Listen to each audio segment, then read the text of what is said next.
जय हिंद सर। धन्यवाद। माननीय संजय सिंह जी।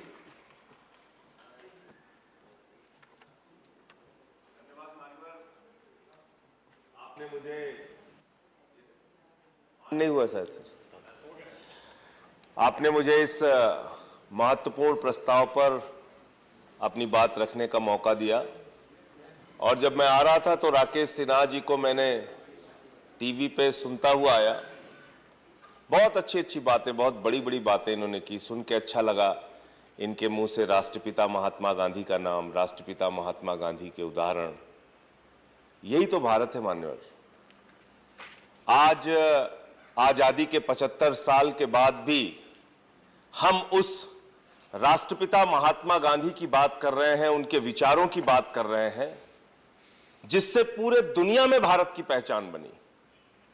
आप अमेरिका चले जाइए, आप रूस चले जाइए, आप लंदन चले जाइए, आप कनाडा चले जाइए, ऑस्ट्रेलिया चले जाइए, न्यूजीलैंड चले जाइए, वहां लोगों से आप कहिए कि हम भारत से आए हैं, वो भारत के प्रधानमंत्री का नाम शायद बाद में लेंगे, वो भारत के किसी पूर्व प्रधानमंत्री का नाम भी शायद बाद में लेंगे।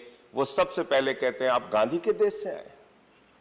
गांधी जिसका मतलब अहिंसा, गांधी जिसका मतलब एकता, गांधी जिसका मतलब भाईचारा, गांधी जिसका मतलब प्रेम, गांधी जिसका मतलब सामंजस्य से समाज को लेकर आगे चलना, उस गांधी से पूरी दुनिया में हमारी पहचान बनी मान्यवर। और आज इतिहास के तथ्यों की पड़ताल अगर हो रही है तो मैं आपसे कहना चाहता हूं मान्यवर, आजादी के आंदोलन में बहुत से लोगों ने राष्ट्रपिता महात्मा गांधी का साथ दिया, बहुत से लोगों ने नहीं दिया। आजादी के आंदोलन में मान्यवर अलग अलग विचारधारा, अलग अलग मान्यता, अलग अलग धर्म, अलग अलग जाति के लोगों ने एक लक्ष्य बनाया कि नहीं, भारत को आजाद कराना है अंग्रेजों से, और उस एक उद्देश्य को लेकर भारत माता की आजादी के लिए सभी अलग अलग मान्यताओं, धर्मों, जातियों के लोगों ने आजादी के आंदोलन में बापू के नेतृत्व में देश की आजादी के आंदोलन में हिस्सा लिया मान्यवर, और देश को आजाद कराया। लेकिन मैं इसके साथ यह भी जोड़ना चाहता हूं कि जिस विचारधारा के लोगों ने गांधी का साथ नहीं दिया, जिस विचारधारा के लोगों ने अंग्रेजों की मुखबिरी की मान्यवर, जिस विचारधारा के लोगों ने आजादी के आंदोलन को धोखा दिया, उसको भी गांधी ने कभी गद्दार नहीं कहा, कभी देशद्रोही नहीं कहा। आज हम एक ऐसे समाज में रह रहे हैं जहां फिर से आवश्यकता है उन गांधी की विचारधारा को स्थापित करने की, भारत में उस महान साबरमती के संत के सोच को स्थापित करने की। कैसे अचानक हमारे सत्ता पक्ष के कोई भी मित्र किसी को भी देशद्रोही बोल देते हैं, किसी को भी टीवी चैनल पे बैठ के गद्दार बोल देते हैं, किसी को भी भारत के टुकड़े कहने वाला बोल देते हैं। आपको पता है इन बातों से किसी के मन को कितनी तकलीफ, कितना कष्ट पहुंचता है। भारत पूरी दुनिया में जिस हिंदू धर्म की चर्चा स्वामी विवेकानंद ने की, और उनके शिकागो के भाषण को अगर उठा के आप पढ़ेंगे तो उन्होंने हिंदू धर्म में अपनी आस्था का सबसे बड़ा कारण सहिष्णुता को बताया। सबसे बड़ा कारण सभी धर्मों और जातियों को एक साथ लेकर चलने को बताया। वसुदेव कुटुंबकम की हमारी विचारधारा को बताया।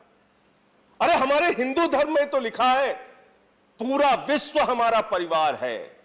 तो जब हम कहते हैं कि पूरा विश्व हमारा परिवार है मान्यवर, तो हिंदू भी हमारे परिवार का हिस्सा है, मुसलमान भी हमारे परिवार का हिस्सा है, सिख भी हमारे परिवार का हिस्सा है, ईसाई भी हमारे परिवार का हिस्सा है, अगड़े भी हमारे परिवार का हिस्सा है, पिछड़े भी हमारे परिवार का हिस्सा है। और जब हम गर्व से भारत माता की जय लगाते हैं तो भारत माता की जय का मतलब 130 करोड़ हिंदुस्तानियों की मां का जय लगाते हैं हम, 130 करोड़ हिंदुस्तानियों की।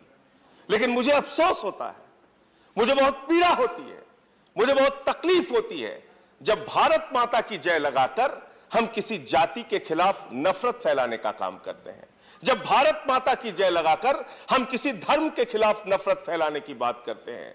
भारत माता की जय का मतलब है 130 करोड़ हिंदुस्तानियों की जय, और 130 करोड़ हिंदुस्तानियों की जय का मतलब है तमिलनाडु वाले का भी जय, केरला वाले का भी जय, आसाम वाले का भी जय, उड़ीसा वाले का भी जय, बंगाल वाले का भी जय, यूपी वाले का भी जय, बिहार वाले का भी जय, पंजाब वाले का भी जय, पूरे हिंदुस्तान की जय। ये सोच अपने अंदर विकसित कीजिए।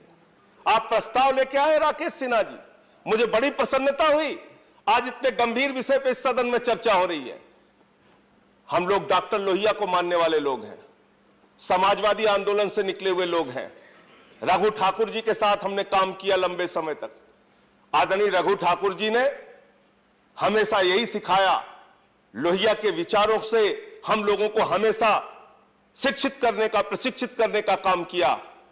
और वो बताते थे कि किस तरह से किसी धर्म विशेष में आस्था न होने के बावजूद वो कोई हिंदू धर्म की मान्यताओं को मानते हो, पूजा करते हो, अर्चना करते हो, ना करते हो, लेकिन वो डॉक्टर राम मनोहर लोहिया रामायण मेला का आयोजन करते थे, जिसमें रामायण की अच्छी बातों का, अच्छे संदेशों का लोगों के बीच में प्रचार प्रसार हो और अपने जीवन में कैसे बदलाव हो। अगर हम रामचरितमानस की चर्चा करते हैं मान्यवर, उसकी एक लाइन पे अगर हम अपना पूरा जीवन बिता दें, रामचरितमानस की सारी लाइनों को आप पढ़े ना पढ़े, उसके विस्तार में जाए ना जाए, सिर्फ एक लाइन पे अगर अपना पूरा जीवन हम बिता दें तो हम समझते हैं कि हमारा जीवन धन्य हो जाएगा। सब नर करहि परस्पर प्रीति, आपस में प्यार से हम रहें, यह हमारा रामचरितमानस संदेश देता है। हमारा हिंदू धर्म वसुदेव कुटुंबकम की बात करता है। लेकिन आजादी के 75 साल के बाद हम कहां खड़े हैं? आजादी के 75 साल के बाद हम किसी के कपड़े पर सवाल उठाते हैं, हम किसी की भाषा पे सवाल उठाते हैं, हम किसी की जाति पे सवाल उठाते हैं, हम किसी के धर्म पर सवाल उठाते हैं। क्या ऐसे भारत आगे बढ़ सकता है मान्यवर? क्या ऐसे इस देश का विकास हो सकता है? क्या ऐसे वसुदेव कुटुंबकम की विचारधारा पूरी दुनिया में फैल सकती है? नहीं।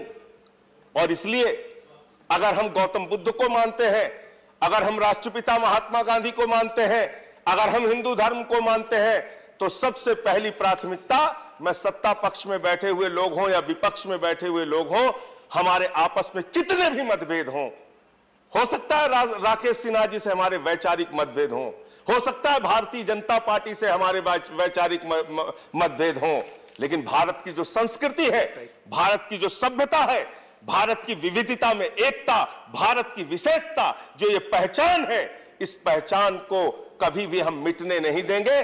आज इस प्रस्ताव के माध्यम से इस बात का संकल्प हमारी सारी राजनीतिक पार्टियों को इस सदन के अंदर लेना चाहिए। माननीय, इस प्रस्ताव को आज पास करते हुए यह संकल्प अपने मन में लेना चाहिए, ईमानदारी से लेना चाहिए। और अगर हम लोकतंत्र की बात करते हैं मान्यवर, तो हमारा लोकतंत्र क्या है? अलग अलग दलों के लोग चुन के आते हैं, अलग अलग राज्यों से चुनकर लोग आते हैं, अलग अलग भाषाओं को मानने वाले लोग चुनकर आते हैं। लोकतंत्र भी तो यही कहता है, मत भिन्नता हो, आपस में आपके वैचारिक विरोध हो, अलग अलग मुद्दों पर आपकी अलग अलग राय हो, लेकिन बावजूद इसके देश के हित में, राष्ट्र के हित में हम सब एक साथ मिलकर काम करें। यह सदन इस बात का प्रतिनिधित्व करता है। भारत की संस्कृति का प्रतिनिधित्व यह सदन करता है मान्यवर।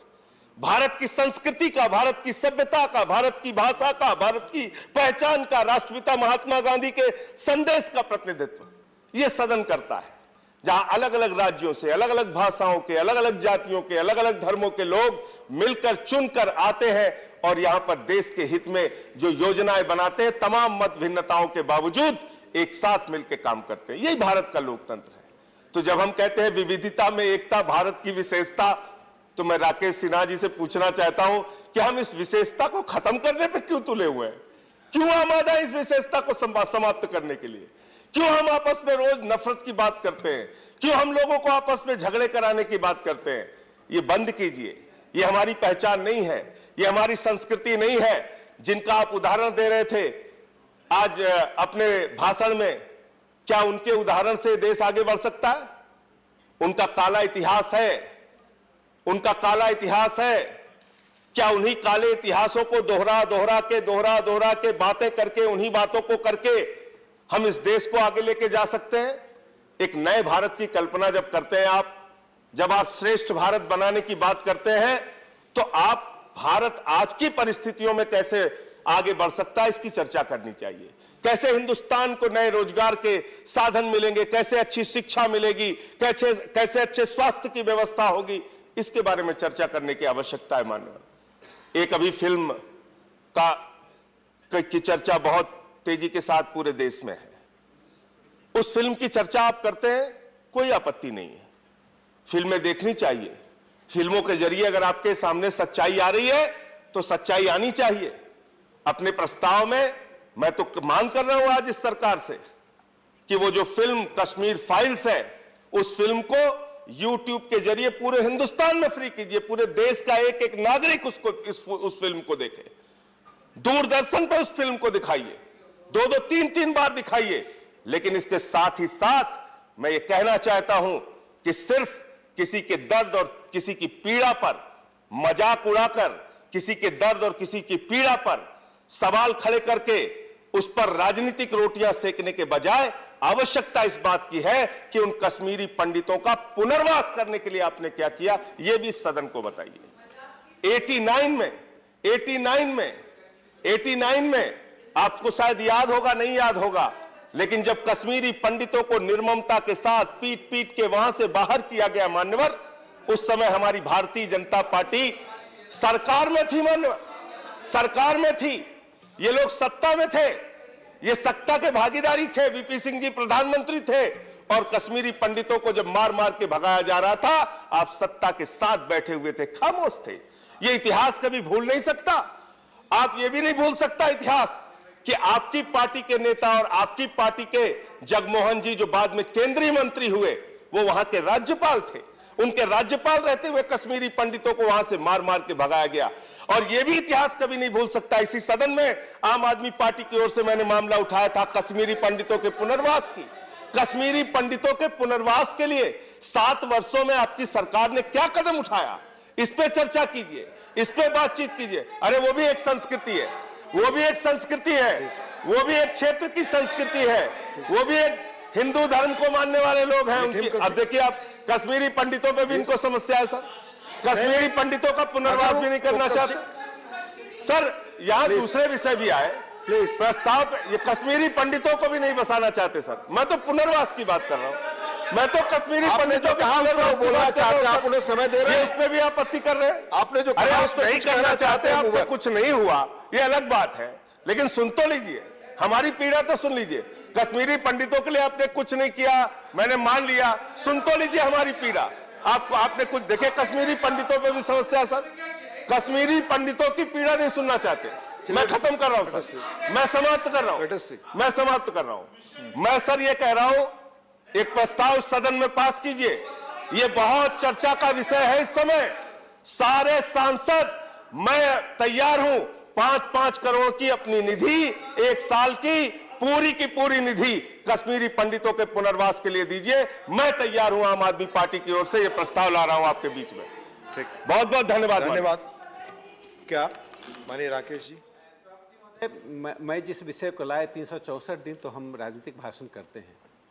मैं सभा से उम्मीद करता हूं कि भारत की ज्ञान परंपरा और औपनिवेशिक, वैचारिक औपनिवेशिक दास्ता से मुक्ति पर हम बहस करें।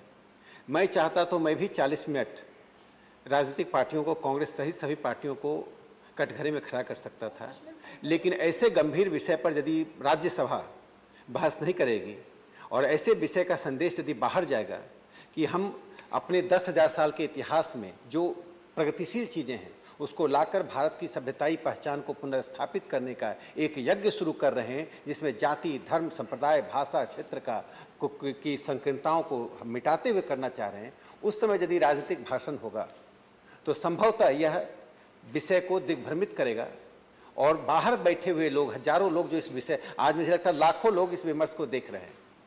विमर्श की भिन्नता हो सकती है, मत भिन्नता हो सकती है, लेकिन जिस मत भिन्नता के आधार पर हम समकालीन राजनीति को उसमें उलझना चाहते हैं तो निश्चित रूप से उसकी प्रतिक्रिया होगी।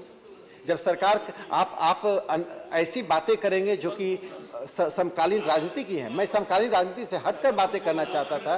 मैं सदन से उम्मीद करता हूं, अगर सदन से उम्मीद करता हूं कि हम विषय से जितना मतांतर हो, लेकिन वह मतांतर को इस प्रकार प्रकट ना करें कि समकालीन राजनीति की तत्वों को लाकर एक बड़े विषय को, एक महान विषय को, केसी भट्टाचार्य और महात्मा गांधी, दीनदयाल उपाध्याय, रामन और लोहिया की जिसकी कल्पना की थी, उसको भटकाकर आप अरविंद केजरीवाल के डायरी में यदि सिमटेंगे तो संभवतः बहस दिग्भ्रमित होगा वो, और फिर टुकड़े टुकड़े ज्ञान करने वाले लोग ऐसे विमर्श को भटकाने की कोशिश करेंगे। धन्यवाद। माननीय